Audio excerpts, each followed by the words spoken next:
Magandang araw sa inyong lahat mga kapatid at welcome na naman sa aking munting channel. Sa video ito ay mayroon po akong ituturo sa inyo na isa na naman pong karunungan. At ang karunungan pong ito ay magagamit po ninyo kapag sumasakit po ang inyong ngipin, ay mawawala po agad kapag ginamitan po ninyo ng karunungang ito.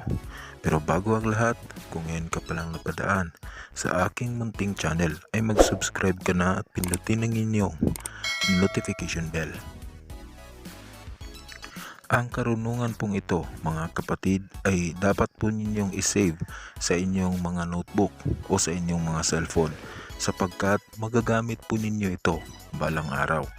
Ito po ay napakagaling po upang mawala ang sakit ng inyong ngipin o ngipin ng inyong kapamilya. Dapat lang po na inyo muna itong pabibisain sa loob ng 9 na araw. Ang gagawin po ninyo ay magdarasal po kayo nito sa loob ng 9 na araw at dapat ay uunahan po ninyo ng isang Ama Namin, isang Aba Ginong Maria at isang sumasampalataya, at pagkatapos ay isunod po ang mahiwagang salitang ito ng 3 ulit.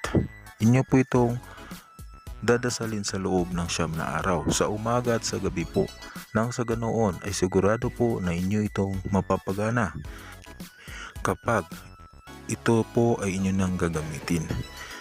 Kapag gagamitin po ninyo ito sa taong mayroong masakit ng ngipin, ganito lang po ang inyong gagawin. Kukuha po kayo ng kalahating basong tubig. Kukuha din po kayo ng kalahating kutsarang asin. Ang asin po ay inyong ihahalo sa tubig ng mabuti.